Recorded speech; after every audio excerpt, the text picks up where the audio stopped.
Now, as a DJ in the booth, I'd look out on the dance floor and I'd see Madonna dancing, and I'd see a crowd of people surround her to watch her dance. And I knew she had this power of persuasion, this power of aggressiveness. And she came up to the booth and she gave me a demo, a cassette to play. And that one first night, I put on the first song, Everybody. So within months, the dancer from Michigan was plotting her singing career.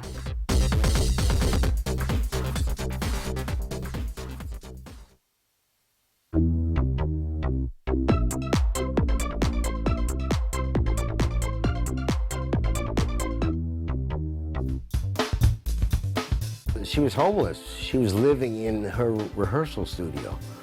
She was in a band called the Breakfast Club. And I think her boyfriend at the time was Steve Bray. They had made these demos and, you know, nothing really happened. She had a manager that couldn't make anything happen. I think she actually played the drums in her first band. And she was involved with a couple of different boyfriends doing rock-based music. It was a rock band that had no direction. When she made her solo record, Everybody, it wasn't a band anymore. She became an artist, a solo artist, which is obviously what she's always wanted. She started out in New York in clubs, you know, and so she would bring her single around to like places like the Paradise Garage downtown and in the Village and get the DJ to play it. I was with Madonna from late 81 until the end of 82, which was after producing the first song until the end of producing the first album. Mark frequently used Blank Tape Studios in Manhattan, which was owned by Bob Blank. And Mark brought in Madonna while he was working on another project.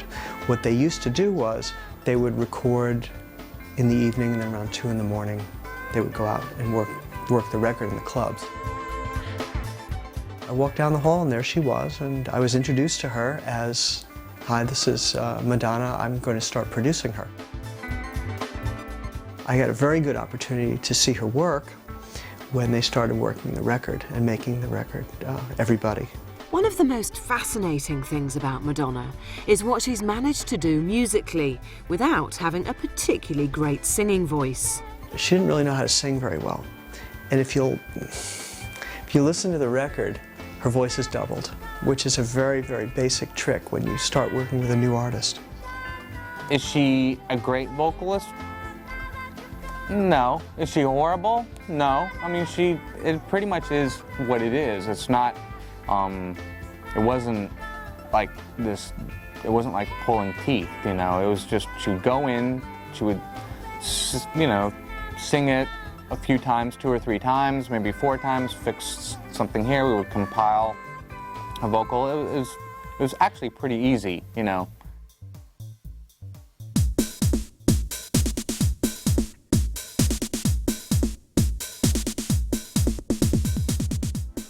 She wrote the lyric, she wrote the melody, she wrote the song, and the song was in her key. But when she sang the melody, she would go flat. So when she would go flat, you'd rewind the tape and she would be asked to do it again.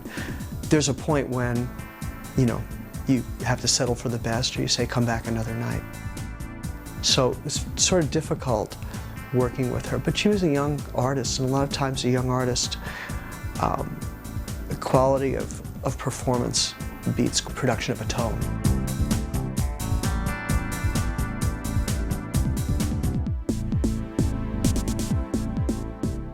You know, I think that at a certain level, people just respect that she's done all of this without ever being the most talented singer, without ever being the most talented songwriter. I mean, she's good, but she's, you know, there's certainly always been other people around who you could say are more significant artistically.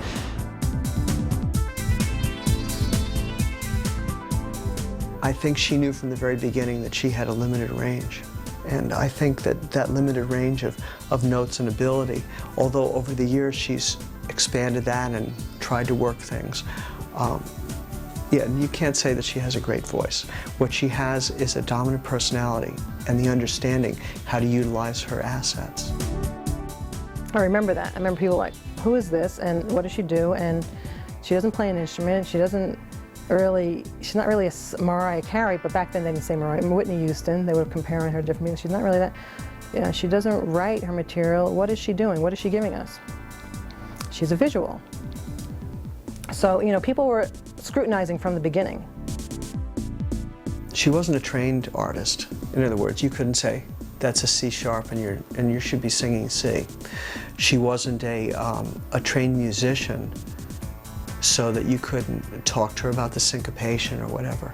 But you could talk to her as an artist and say, that needs more energy, or that sounds too harsh. And so in that case, she was very astute. You don't have to have a really good voice to sing pop music. I mean, if you look at Britney Spears today, who is trying to do Madonna again, she doesn't have an amazing voice at all, you know. Her voice is really quite lackluster. But what they do have is a hook.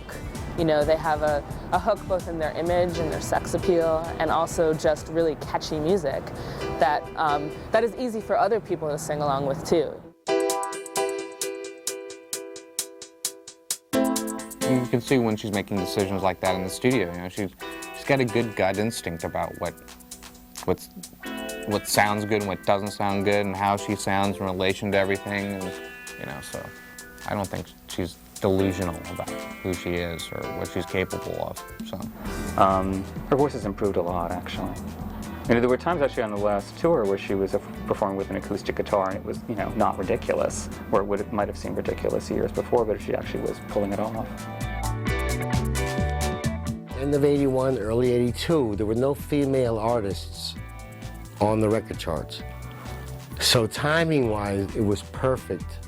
I mean, I came behind Debbie Harry and Chrissie Hynde and, you know, Joni Mitchell, a lot of incredible female performers. So, and they inspired me, and hopefully I've inspired the people behind me.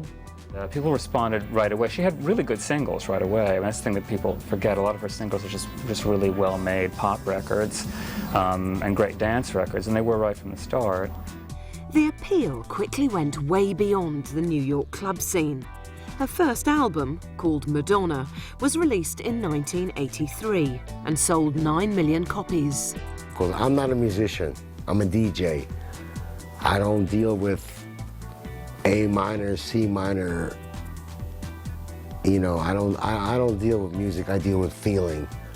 But Madonna needed a producer that had the experience to bring out the best of her vocals. So after me, she went to Reggie Lucas, and then after that, Jelly Bean, and then after that, Nile, and then after that, Patrick Leonard, who was the hottest producer in LA. I mean, you know, you could see her career. Initially,